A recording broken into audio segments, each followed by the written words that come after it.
விண்ணமுதம் நிகழ்ச்சியை காண வந்திருக்கின்ற உங்கள் ஒவ்வொருவரையும் ஆண்டவர் இயேசுவின் பெயரால் அன்போடு வரவேற்கிறேன். இன்றைய தினத்திலே நாங்கள் பொதுவாக நாம் எல்லோரும் கடந்து போகின்ற ஒரு கடினமான ஒரு பாதையை பற்றி அல்லது ஒரு சம்பவத்தை பற்றி உங்களோடு பேசலாம் என்று சொல்லி யோசித்தேன். அது நாம் எல்லோரும் ஏதோ ஒரு காலத்திலே ஏதோ ஒரு நேரத்திலே சந்திக்க நினைக்கின்ற அல்லது சந்திக்க வேண்டிய நிலையில் இருக்கின்ற மரணம். எங்கள் எல்லோருடைய வாழ்க்கையிலும் நாம் பலருடைய மரணத்தை சந்தித்திருப்போம்.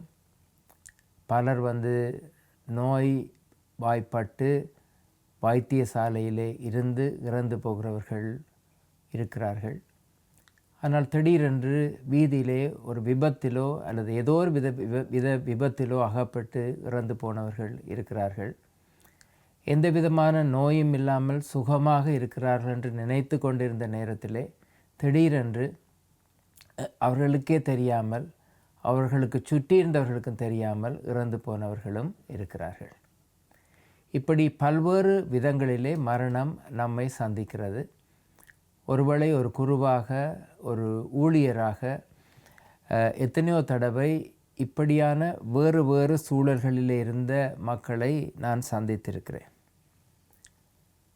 ஒவ்வொரு முறையும் யாராவது ஒருவர் என்னை கூப்பிட்டு, வைத்தியசாலைக்கு வாருங்கள், என்னுடைய ஒரு உறவினர் மிகவும் நோய்வாய்ப்பட்டு இருக்கிறார் என்று சொல்லுகின்ற நேரம், அவர் சொல்லாத விடயம், நீங்கள் ஒரு தடவை வைத்தியசாலையில் வந்து இந்த நோய்வாய்ப்பட்டிருக்கின்ற அவருக்காக ஒரு ஜெபம் செய்யுங்கள், ஒரு பிரார்த்தனை ஏறிடுங்கள்.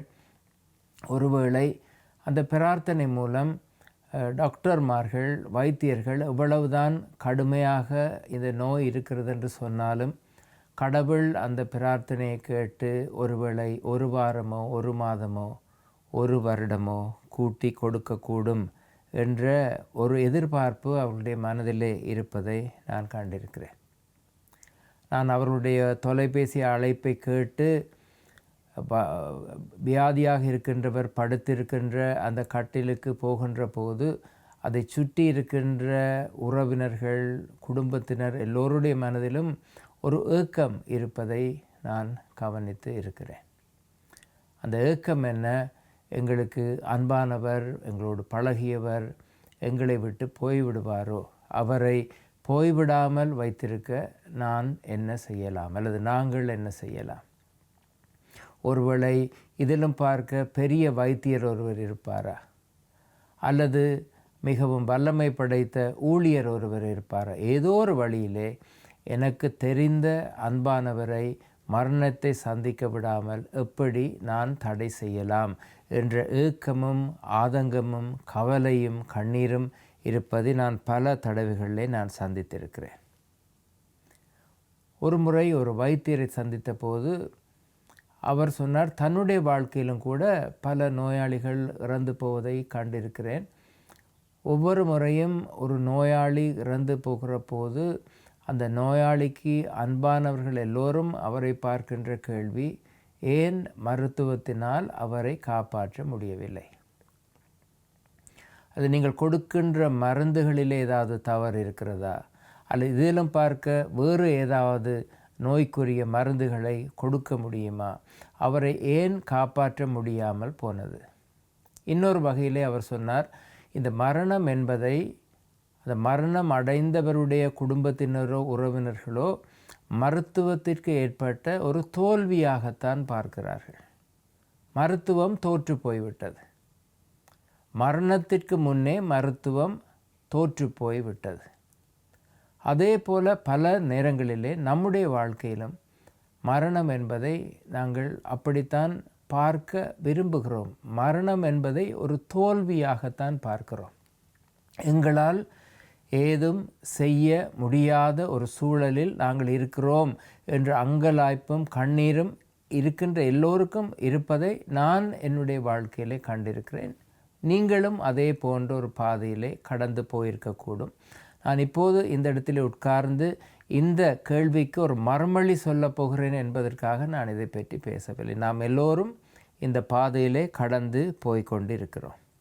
போகின்ற நேரத்திலே நாம் எல்லோரும் கேட்க வேண்டிய ஒரு பொதுவான கேள்வி இருக்கிறது என்னவென்றால், நாம் எல்லாருக்கும் தெரியும், நாங்கள் பிறக்கின்ற நேரம், இப்போது உயிரோடு இருக்கின்ற நாங்கள் எல்லோரும் ஏதோ ஒரு நேரத்திலே இறந்து போகத்தான் வேண்டும்.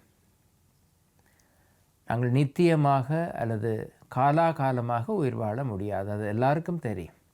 இறந்து போகிறவர்களுக்கும் தெரியும், நோய்வாய்ப்படுகிறவர்களுக்கும் தெரியும், உறவினர்களுக்கும் தெரியும்.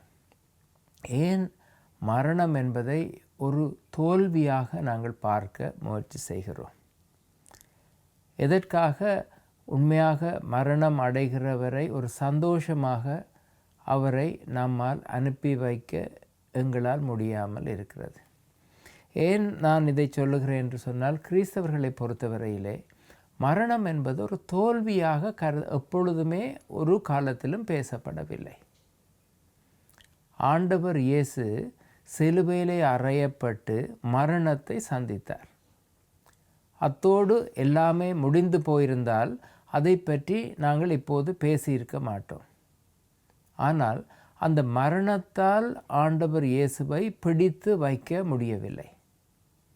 அந்த மரணத்தை தாண்டி ஈஸ்டர் என்று சொல்லப்படுகின்ற அல்லது உயிர்த்த ஞாயிறு என்று சொல்லப்படுகின்ற அந்த ஞாயிறிலே அவர் உயிரோடு எழுந்தார். இன்றைக்கு கிறிஸ்தவ ஆலயங்கள் இருக்கிறது என்று சொன்னால், கிறிஸ்தவர்கள் இருக்கிறார்கள் என்று சொன்னால், அந்த கிறிஸ்தவர்களுடைய பிள்ளைகள் அவர்களும் கிறிஸ்தவர்களாக இருக்கிறார்கள் என்று சொன்னால், பரம்பரையாக கிறிஸ்துவை பின்பற்றுகிற ஒரு கூட்டம், ஒரு சிறு கூட்டம் அல்ல, ஒரு பெரிய கூட்டம், கோடிக்கணக்கான மக்கள் இருக்கிறார்கள் என்று சொன்னால், அதற்கு காரணம் இயேசு சிலுவையிலே அறையப்பட்டார் என்று சொல்வதிலும் பார்க்க, அந்த அறையப்பட்ட சூழலை தாண்டி, மரணத்தை தாண்டி அவர் உயிரோடு எழுந்தார். இதுதான் கிறிஸ்தவ விசுவாசத்தின் அடிப்படை. ஆகவே ஒருவர் மரணத்தை சந்திக்கிறார் என்று சொல்லுகிற நேரம், நான் இதிலிருந்து பேசுகிற நேரம் அப்படியான சூழலிலே நாங்கள் ஒருவேளை இல்லாமல் இருக்கலாம். இதை வெறும் ஒரு கருத்தாக, ஒரு சம்பவமாக மட்டும் நான் பேசலாம். ஆனால் நான் அப்படி ஒரு சூழலிலே கடந்து போனால், அல்லது நீங்கள் அப்படி ஒரு சூழலிலே கடந்து போனால், இப்படி பேசுவது போல நம்மால் பேச முடியாது. நாங்கள் எல்லோரும் மனிதர்கள், எங்கள் எல்லாருக்கும் உணர்வு இருக்கிறது, பாசம் இருக்கிறது. ஆகவே நம்மால் அப்படி பேச முடியாது. ஆனால் அதையும் தாண்டி நாங்கள் பார்ப்பதாக இருந்தால், ஆண்டவர் மரணத்தை வென்று உயிரோடு எழுந்தார் என்று சொன்னால், எங்களுக்கு சொல்லப்படுகின்ற கருத்து, மரணம் என்பது முடிவு கிடையாது. மரணம் என்பது ஒரு வாழ்க்கையின் இன்னொரு பக்கம். இந்த உலகத்திலே ஒரு மனிதர் வாழ்ந்து கொண்டிருக்கிறார், அல்லது நாங்கள் வாழ்ந்து கொண்டிருக்கிறோம். ஒரு குறிப்பிட்ட காலத்திற்கு இந்த உலகத்திலே நாங்கள் வாழுகிறோம்.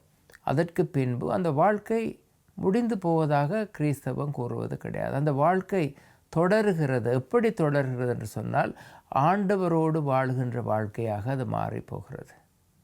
இறைவனோடு வாழ்கின்ற வாழ்க்கையாக அது மாறி போகிறது. ஆகவே இந்த மரணம் அடைந்தவர் அத்தோடு எல்லாமே முடிந்து விட்டது, இனி அவரை பற்றி எதுவுமே நினைப்பதற்கு இல்லை என்று சொல்வதிலும் பார்க்க, அவர் ஆண்டவரோடு வாழச் சென்று விட்டார் என்பதுதான் நமக்கு கொடுக்கப்படுகின்ற நம்பிக்கையின் செய்தி. அவர் இந்த உலகத்திலே வாழ்ந்தார், இப்போது ஆண்டவரோடு வாழ போய்விட்டார். இதைத்தான் ஆண்டவர் இயேசு திகைத்து போய், தயங்கி போய், தன்னோடு இருந்த சீடர்களுக்கு கொடுத்த நம்பிக்கையின் செய்தி. நான் உங்களை விட்டு இப்போது போகிறேன். அவர் மரணமடைந்தார், உயிரோடு எழுந்தார். இப்போது அவர் சீடர்களை விட்டுவிட்டு பரலோகத்திற்கு போகிறார். போகிற போது அவர் அந்த அங்கலாய்ப்போடும் ஏக்கத்தோடும் பார்த்து கொண்டிருந்த சீடர்களை பார்த்து சொன்ன ஒரு விடயம், நான் உங்களுக்காக போய் ஒரு இடத்தை ஆயத்தம் பண்ண போகிறேன். அந்த இடத்தை நான் உங்களுக்காகவே ஆயத்தம் பண்ண போகிறேன். அந்த இடத்தை நான் ஆயத்தம் பண்ணிய பின்பு திரும்பவும் நான் வந்து உங்களையும் என்னிடத்தில் சேர்த்து கொள்ளுவேன். வைத்துக்கொள்வோமே, ஒரு வீடு ஒன்று கட்டப்படுகிறது. அந்த வீட்டை கட்டுகிறவர்கள் வேறு எங்கேயோ ஒரு இடத்தில் இருக்கிறார்கள். வீடு கட்டுவதற்கு பணம் கொடுக்கிறார்கள். அந்த வீடு கட்டுகிறவர்கள் எல்லோரும் சேர்ந்து அந்த வீட்டை கட்டுகிறார்கள்.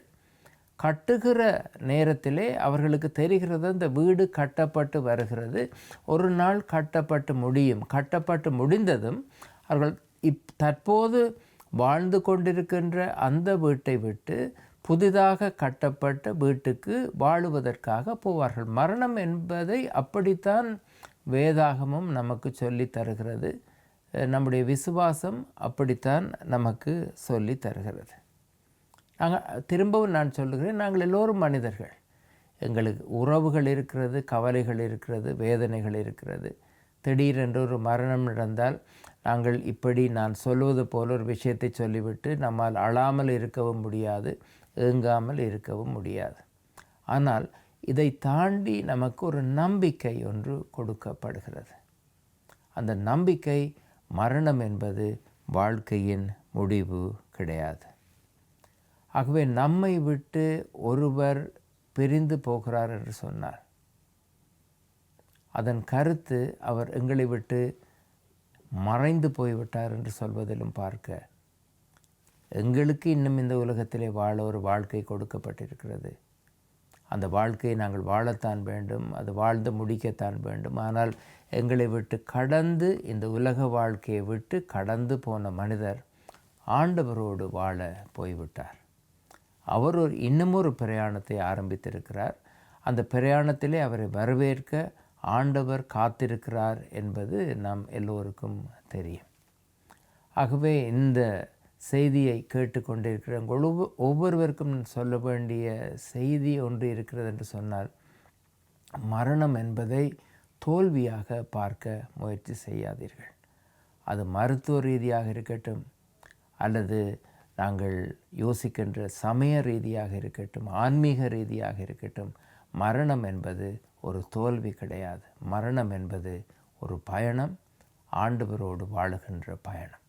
அப்படியான ஒரு பயணத்திற்கு நாம் எல்லோரும் நம்மை ஆயத்தப்படுத்த ஆண்டவர் தாமே நாம் ஒவ்வொருவரையும் வழிநடத்துவாராக. ஆமென்.